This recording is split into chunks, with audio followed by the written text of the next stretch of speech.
Hello, friend. Welcome. This is a very powerful and interesting episode. Now, you'll have an opportunity to listen to three automotive educators discuss their plans and challenges to continue their instruction online. Now, think about every educational institution in our world dealing with the COVID-19 pandemic. Look, we talk a lot about education on the show, and here's a first-hand view of what these college educators are going to do in spite of the shutdown of our educational institutions.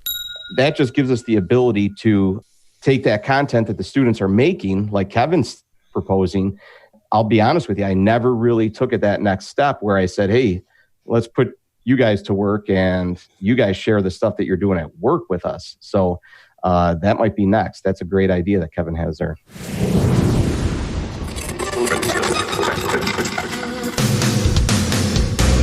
Welcome, aftermarketers, to Remarkable Results Radio.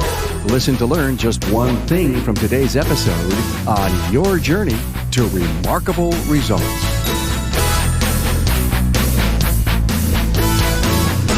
Hey, welcome, Carm Capriato, the Automotive Aftermarket Podcast guy. Hey, thank you for listening and your ongoing encouragement to bring you trending and innovative aftermarket podcasts. Love to do it for you.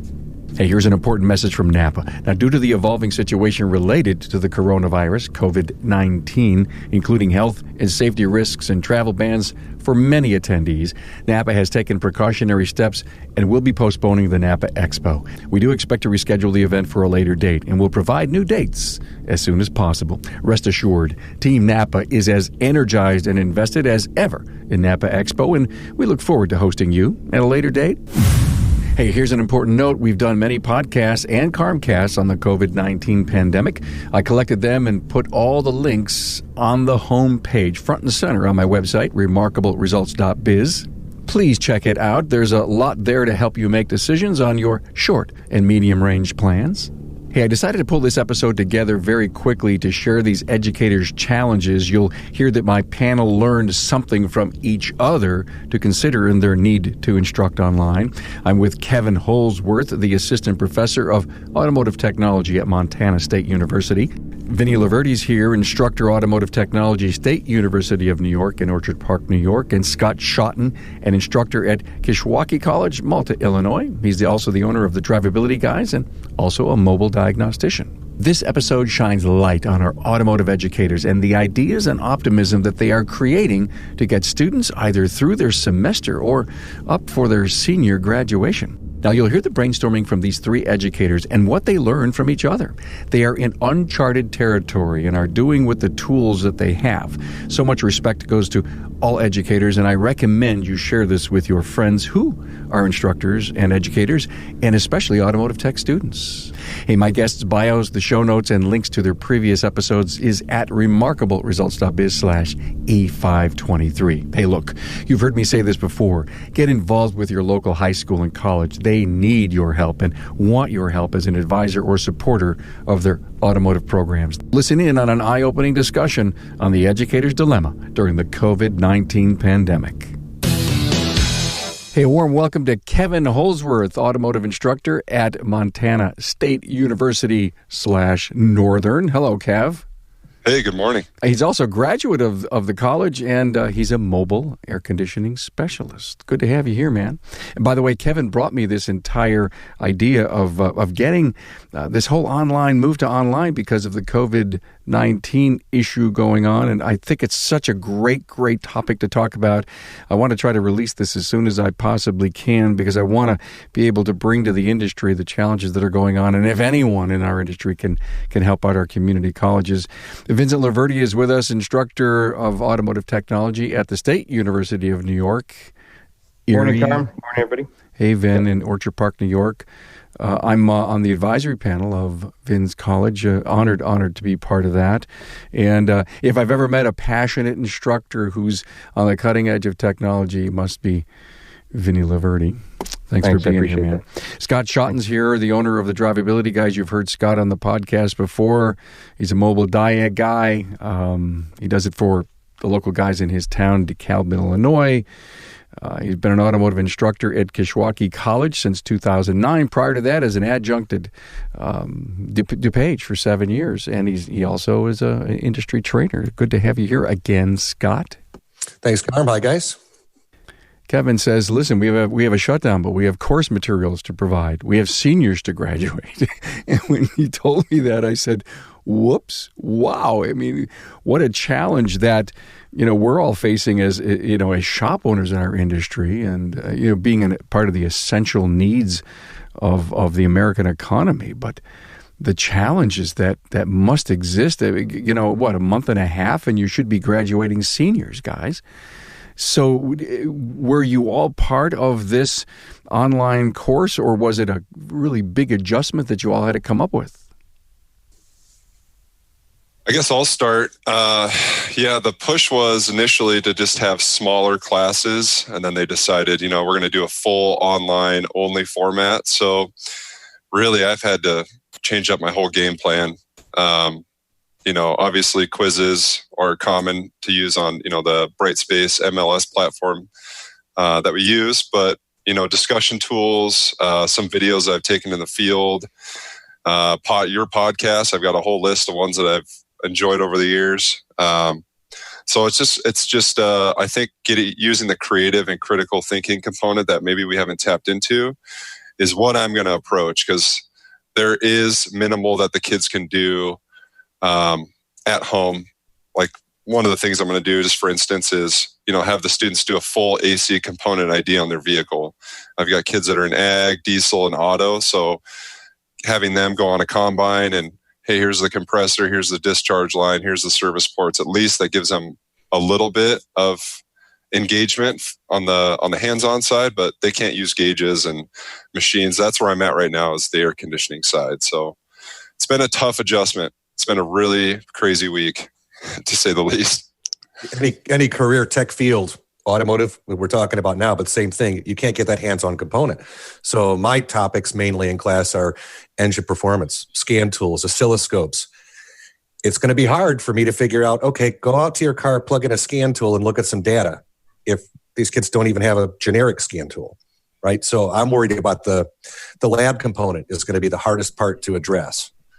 You had mentioned a learning management system. We use Brightspace as well, but I mean, there's Blackboard, there's other ones. I had already been using that to some extent, but I used it for posting PowerPoints, converted to PDF so they couldn't change them, putting quizzes, homework assignments on there, the final exam. But I really used it minimally. But there's a lot of other tools there that now we're being forced to learn how to use. I never did group messages with my students. That's what we went to class for. Right? So lectures, I downloaded a free screen recorder, and I'm going to sit in this room we're sitting in right now and go through my PowerPoint and record my voice over so they actually get the lecture. I could just upload it onto there. So there's the lecture component taken care of. More homework and quizzes put into the LMS. The final can be put in the LMS. It's the hands-on component. That's going to be the hardest part. And each area of automotive is going to be a little different. I like the idea of doing the component ID for an AC system. That's better than nothing, right? I could do that now, but I've got students that are in their third engine management class, and we're looking at scan data to analyze misfires and scope captures to look at cam crank angle. And how do you do that in your garage? I mean, I could do it in my garage because I have all the crap, but sure, your average college student doesn't. We're kind of doing something similar to Kevin and Scott. I love Kevin's idea about the AC component identification. That's a great idea, because I used to teach HVAC a lot, and that's one of the labs that, that's kind of the beginning stages of HVAC. We're getting into that spot right now where it's getting warmer out around here at least. And this is where we would normally start doing that kind of HVAC component ID stuff. So that, as far as, a lab component, at least you're doing something with them. And we're looking at doing stuff like that too. Most of it's demo videos. There's actually 2 instructors in the other room right now in the classroom doing transmission demos and videos for that stuff. So our tough spot right now is the same thing. We're trying to graduate seniors. That's our priority. And how can we give students the most amount of credit as possible and still maintain integrity of the program is the big thing, So just like Scott, I'm doing voiceover PowerPoints and some stuff like that. I'm a big advocate for Blackboard, just because I think it's great that any seated course that we have, I have Blackboard stuff on there too. So all my presentations are normally on there, but now I'm doing the voiceover stuff. I keep it 15 minutes and do them in sections of 3, 4. And then I add videos in that section too, or demos or something like that. Scan tool data, that's a tough one, like Scott said. One thing that I've looked into previously and that I've done, there's some software out there that you could use. I don't know if can I say names? Sure. So Edpuzzle is one that you can kind of put your own video on there and put stops on, and then you could put, questions and stuff like that. And the other one that we're currently using is Electude. I don't know if you guys have dabbled with that yet, but we just started using it recently. And Electude, if you go in there, I haven't done this yet, but you can build your own course and add questions to it, similar to like Blackboard format, except that it's more web-based training like a manufacturer would offer, which I kind of think is cool. But that's kind of the stuff that we're doing right now, that we're trying to, merge the virtual with the hands-on, and what can you do to really make it worthwhile to a student, and incorporate things that you normally would speak about or do with them, and also maintain integrity of the program is our thing. Scott, Vinny, I guess I'll share one more thing that I'm doing in my heating and air conditioning classes. I've been doing it for a couple of years now, is I have students fill out a generic Cordell-style note-taking sheet. And I'm doing live recorded lectures using WebEx. So they're recorded, they're put on there for the kids that can't see it, but I require them to take notes. Basically anything that I do or say that I think is valuable, I have them document down, because then they can use it on the test. So that whole model has changed. They can still upload it. But getting everybody back into this and really engaging in Brightspace or any MLS is difficult. I'm remote. This is a town of 10,000 people. The next closest city is 110 miles away. So we have students that are in rural small towns that have very minimal bandwidth, if you will. So yeah, there's a lot of different approaches to this, and we don't want to make busy work for these kids, because we have Ford MLR and Subaru partnerships, so they're already submerged in all that. They don't retain that quite as much as they do the hands-on. So if you guys come up with more hands-on related stuff, just please share, because that Edpuzzle, I think that's a great tool. I've not used it yet, but I think that would be valuable for, especially like using the Triple R machine, just recovering and then pausing and having a couple of questions. Then that's good stuff. I like that. Well, I have a couple resources to share if you guys don't mind.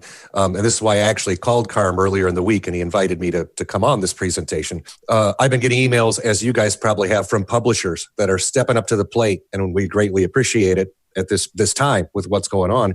And I actually contacted a handful of the ones that had contacted me and asked them if it was okay if I shared some information on this podcast for other teachers that might be listening tomorrow, the next day, whenever this goes live, right? So I've only got 4 at the moment. I'm sure there's more, but Pearson, they contacted me. It's pearson.com, and on their site you can click Find Resources, and they will have some resources there that you can check into. Electude, as you mentioned, Vin, electude.com. There's a free trial link, they tell me. And they say, in the email they send me, it also includes OSHA Alliance member C-Car's safety offering and vehicle-specific service information from Haynes All Access and MotoLogic. Halderman books. This one's an email. You contact, the guy's name is Glenn Plants.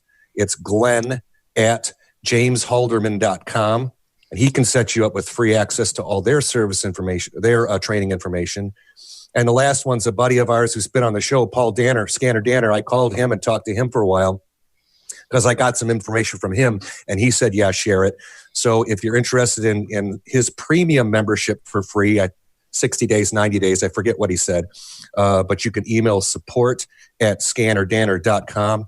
And he told me that they're monitoring their email, so you won't have to wait for a long response. Either he or his wife will get back to you pretty quickly and set you up with a premium membership. So just some more resources. I've been snooping through them, trying to find video links to put into my LMS, like you guys were talking. Just some more support. And all 4 of those are stepping up to the plate and offering something at least for free. One of them, it might even be Electude, I can't swear to that, don't quote me on that, is allowing student access for free as well, not just instructor access. Yeah, Lectude actually did that for our general students. So our program has a few different categories, I guess you would say. And one of them is the general program. We call it the General Automotive Program. It's a 2-year AAS degree.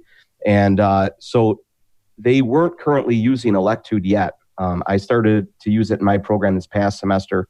And we're going to probably, it looks like so far, and everything goes well with the next school year, fall, we're going to start up Electude for everybody in the whole entire program. So they offered it to all schools, as far as to my knowledge, that all schools can sign up for a student membership.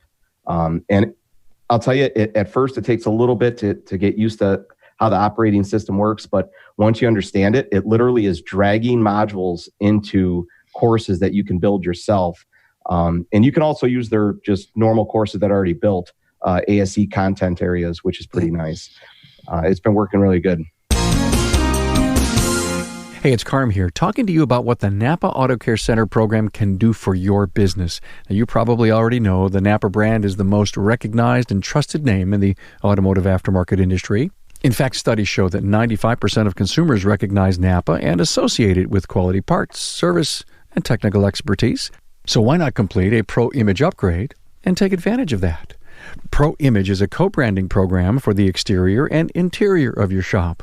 On the outside, it includes the Napa colors and distinctive Napa signage. While the public may know you as a reliable, locally owned business, a Pro Image upgrade helps set your shop apart from the competition even further. It's also a visual signal to customers and potential customers that you and Napa are partners. Most importantly, Pro Image really works. This co-branding opportunity has helped Napa Auto Care Centers across the country increase their car counts and sales. In fact, those that have completed a Pro Image project enjoy an average 23% sales increase during the first year. Pro Image upgrades are also available for the interior of your shop. A Pro Image interior upgrade transforms your customer waiting area from merely utilitarian to warm and welcoming. The goal is to maintain your shop's independent identity while enhancing the customer's experience. You can get a free look at what a Pro Image exterior and interior upgrade could look like by visiting the Napa Auto Care members site and clicking on the Napa Pro Image link under the Napa Pro Image tab. Or contact your local Napa Auto Parts store. Your servicing Napa store can tell you more about Pro Image, plus the hundreds of other reasons to become part of the Napa Auto Care family, the largest network of independent automotive repair shops in the country. Vin, you said you're doing some voiceover on some PowerPoints. Is this for all of you, Scott, Kevin, and Vin? Is this the first time you're doing something like that to help this, the requirements? No, I've done that in the past. We actually had some hybrid courses that we offered. It wasn't the lab portion of it, but the lecture seated course. We did it in a hybrid format where we only met like 5 weeks out of 15 maybe.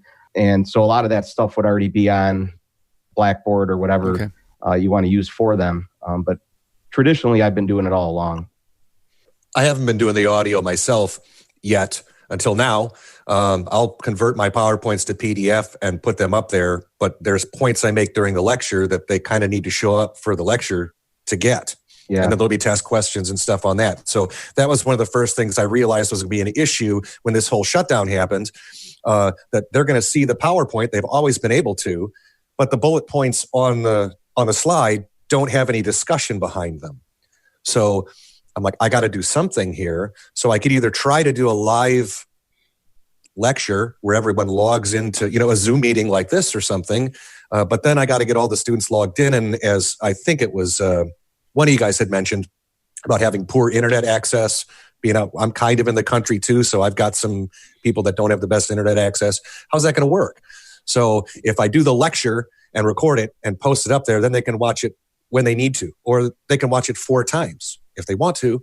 And then when they go and take their test, I do my tests open book, open note anyway, because when you're in the shop fixing a car, you're going to have service information. So really, if you don't know the answer off the top of your head and you can look it up in what we talked about, I'm okay with that. Just find the right answer. So if I do the lecture and record it and put it on there, I'm hoping that's good, but we'll find out. It's better than just looking at a PowerPoint, clicking through it with no interaction at all. Yeah, I personally have not recorded any lectures yet. So I just wanted to keep the diet the same for the students, keeping to the time twice a week, at least for lecture. And their audio, it's working pretty good. I got this webcam set up in a classroom, and, I was doing refrigeration loops on orifice tube and TXV vehicles. So like they were able to document all that stuff and ask questions. I was using it because they can speak into it. I was going to use Facebook for it, but Facebook is text only. I think that's just too clunky. So far so good, but this is a crazy time and you got to just adapt. Every school's doing it a little bit different. And currently I can't do what some of you guys are doing. I'm not even allowed in my school building. So I can't go to my office. I can't go and set up in a classroom and do a recording. I can't do any of that. We're not allowed on campus until they say otherwise. Vinny, are you breaking the rules? No, we're allowed on campus. Okay. We can't have any students enter the building. Truthfully, this is probably the safest spot to be right now because there's only a handful of us in here and we all know each other and where we've been. And the cleaners are on, hyperactive duty, cleaning everything down, and there's hand sanitizer everywhere. So to me, it doesn't bother me, but I'm fortunate. Like Scott said, I'm sure he would like to be in his building doing these things. And so we're kind of fortunate to be able to do this. And I do like the idea of recording stuff like Scott. I'm in the same boat as him and Kevin, because the students can watch it anytime they want. If their bandwidth isn't great, they know that they can go somewhere and watch it and do it on their own time. Kevin, you said that you just described that you were having a webcam and you were doing some AC stuff. What software were you using? For broadcasting lectures, we're using WebEx. Okay. As a university, we pay for it, so it works pretty well. There, the students get the link, they sign on, and they're watching you do this. Are you recording it for posterity? I am recording it. I made a little boo-boo and didn't quite get the recording done properly. So, this is our first week back. So we had spring break last week. Yeah, the students I post a link on the Brightspace page. They can click on it and instantly loads onto their phone, and all they have to do is join meeting. And it's, it has a app built in, you just download the app and they can see me really well. So last night I was trialing it out, just going on my computer and then looking on my phone, and the clarity was really good. The audio was good. So yeah, I'm saving them for the kids that can't be there, and then I'm posting it immediately onto the Brightspace page. So what's admin saying to you guys? Any idea of, is this another 30 days, which means that as instructors, you've really got to ramp this up, and the admin is saying, hey, we're really counting on you guys to get this batch graduated? We're prepared for this to last the remainder of the semester for sure. And education usually is kind of case by case basis because there's the thing of instructor academic freedom. So ours is kind of a case-by-case basis by course and by instructor at this point. Most of the instructors are seeing it the same way as trying to finish the second-year students and get them on their way to get a degree in any way that we can. For those that aren't participating as far as the student goes, we also are offering incompletes, which they'll have to finish, and it's basically you're making a contract with the instructor, for a better term, that you make a contract with the instructor and you have to fulfill that contract somehow. So that might be come in the summertime, that might be come next semester, it could be anything. It could be assignments, but you have to do something to finish that incomplete. Boy, Vinny, that is an option at our school as well, and I never thought about it like that. I think that could work, say that we just, this isn't what we're doing, but let's just say that we just put a pause on the semester and come back and finish it up. But I just don't think that's going to be realistic. But we're in the same boat. We're on total rest of the semester. We are going online. So that's where we're at. Yeah, we're the same thing. Rest of the semester to May 15th, 19th, whenever our semester ends, we're supposed to be all online. Students aren't going to be allowed on campus. Except for maybe if they have to go to some administrative office, but not for classes or anything like that. And like I said, currently faculty is not even allowed on campus. So we're waiting, hopefully in a couple of weeks, they'll let us back on campus so we can at least do some of the stuff we need to do in our office or our classroom. Otherwise, I'm stuck at home trying to do it all from home. Or I'm going to go I'll keep my mouth shut there. Okay, but break the rules. Let's put it that way. Okay, but Scott, if you were on campus as an instructor, the tools and the facility there would help you get this instruction out and done. I have a feeling I kind of be on my own, but I would have access to more, show and tell pieces to make a video, to, vehicles. I could go underneath the hood with a camera. I mean, how many times do you want me to go in my garage, if you're a student, and open the hood of my Ford Transit Connect mobile vehicle and look at the same thing over and over again? Got to have a little variety and see a couple different cars. Guys, is this going to change how we instruct in the future? Do you think this is kind of a watershed moment? My experience has been that in career tech, but automotive specifically, at least at my school, the automotive instructors use things like Brightspace D2L, Blackboard, things of that nature. We use Brightspace a little bit, right? Not to its fullest extent. And I'm guilty of that as well. I use it for certain things. Now it's forcing us to get better with it. So next semester, next year, we might have more tools that we're familiar with. The learning curve will be out of the way. And we might, in general, as an industry, be using more online stuff that we're not used to, but we still can't do it all online, right? We still, as we agreed from earlier in the conversation, there's got to be that hands-on component. This is a lot different than when I go out in the industry and talk for 3 hours to a group of 50 people. You guys know that. It's a lot different when you got whatever your class is capped at, 12, 15, whatever, and you're actually on the vehicles. Big difference. And those first couple of years, they definitely need that hands-on, that shop time. They have to. How are they going to learn what a cross-threaded bolt is, or taking a connector off? I mean, like you get that list going, and it's pretty ugly. So, I'm a Brightspace minimalist. I'll be honest. The grade tool, the content area was my baby. That's pretty. Put everything on there so they could see where they're at. Otherwise, all of my assignments are proprietary. A lot of them I made my own. So it's hard for them to go and take those and do it because they don't have the equipment or the cars. So it's, in essence, we cannot do this without hands-on. Yeah. Oh, that's actually another issue. It's not necessarily hands-on, but access to a building to do hands-on is where this was kind of coming from. I also did some of my tests and quizzes myself. And I'll purposely put questions in that have to do with a specific vehicle that forces them to go to the computer and use all data or on demand or something and look up service information to answer the particular question. Mm-hmm. If they don't have access to the school building, they don't have access to the service information. So now my test questions are no good.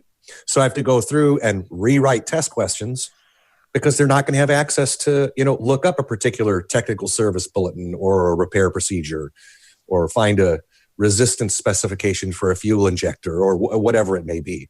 Otherwise, they'll be Googling it, and they may or may not get the right information. Yep. Yeah, I agree.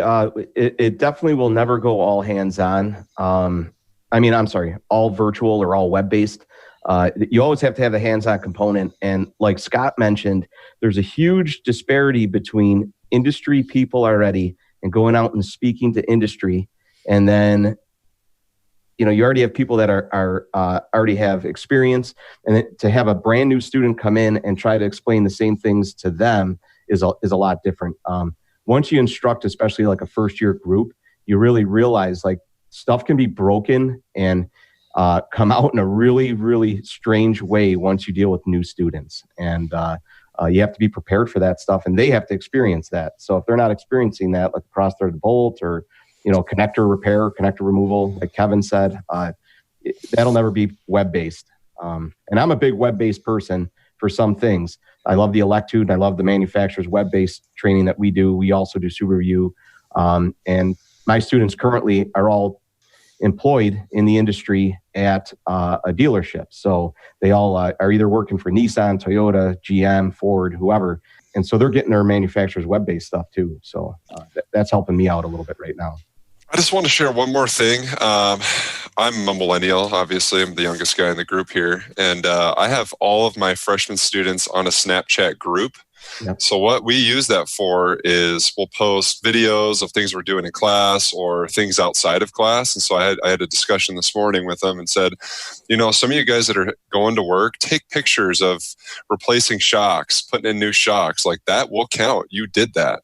So, this is where everybody's getting really creative and trying to come up with these different things. And even the other thing I thought of, if we could go live with this with the students in the lab, and let's just say I need to put those new shocks on, they could maybe guide me, be like, hey, Holzworth, you need to go get a 19 millimeter socket to take the, both the upper and lower bolts off or whatever it is. So ideas are great, but until you execute, you don't really know what the result's going to be. So another thing you could do, and this doesn't help with all your students, but if you have students employed in the industry, as Vin was saying, that made me think of it, is if you could communicate with their shop foreman or whatever the case.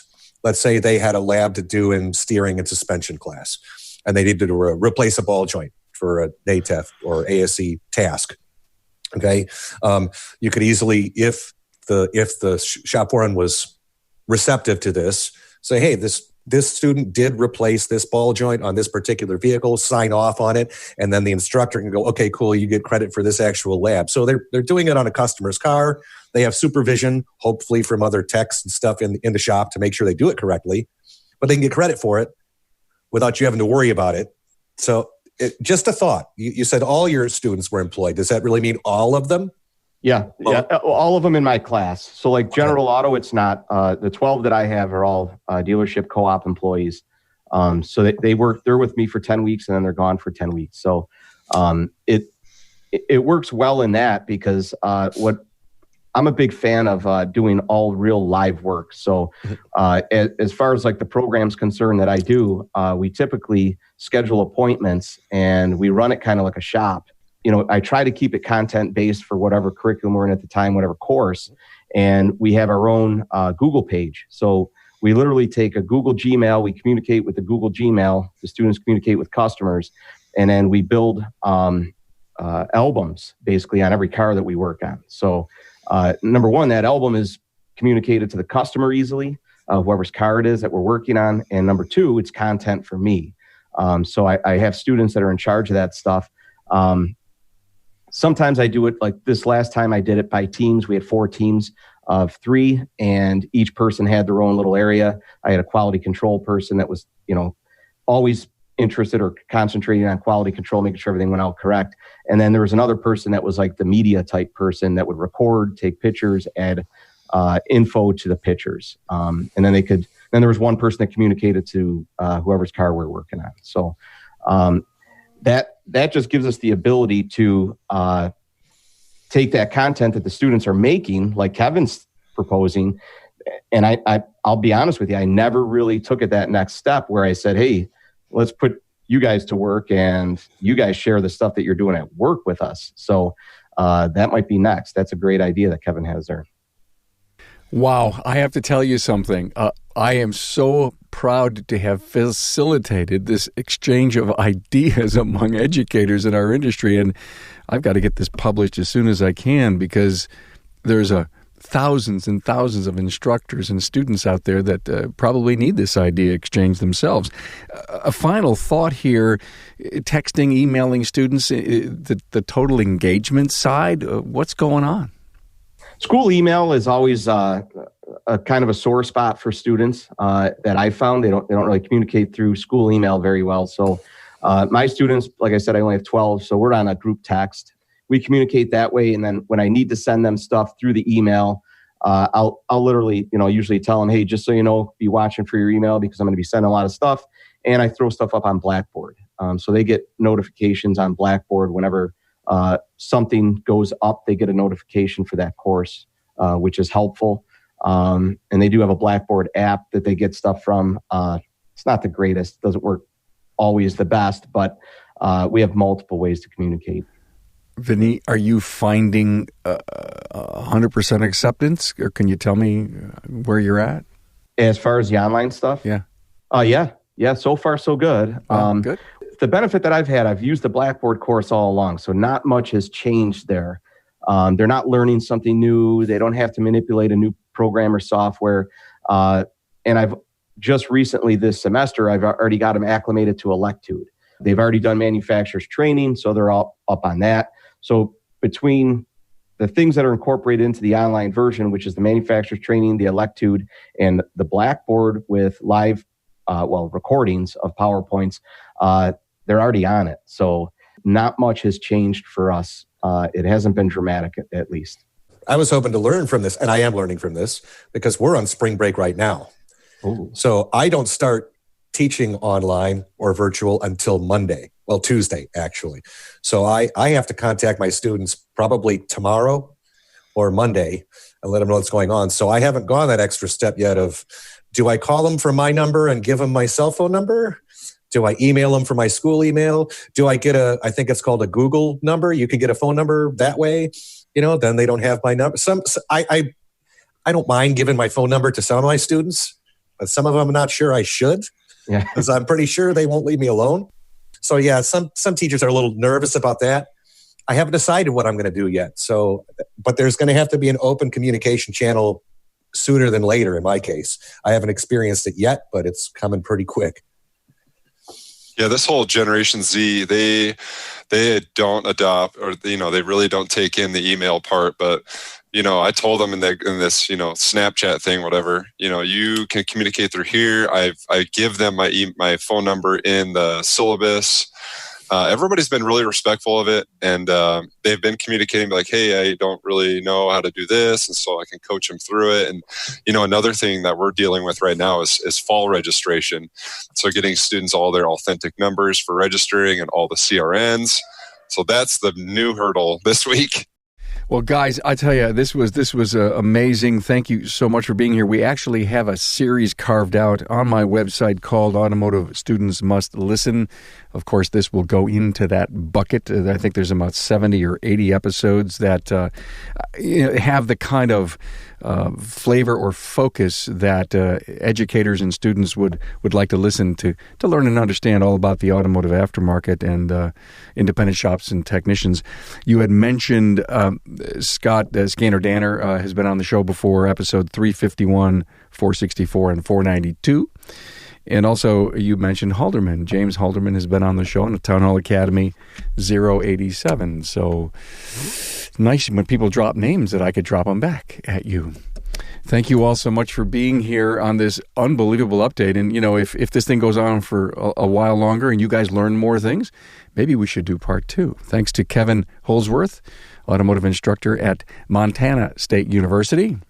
Vinnie LaVerdi, instructor Automotive Technology at the State University of New York, Erie Community College, Orchard Park, New York, and Scott Schotten from Kishwaukee College, instructor, drivability guys, mobile diag guy, and Kevin, you're a mobile diag AC guy too, right? Thanks, everyone. Yeah, super exciting. Thanks for taking it on. Thanks again to the companies that are sharing their information for free to help all the instructors and the students too, as well. Well said. Thanks for being on board to listen and learn from the premier automotive aftermarket podcast. Until next time.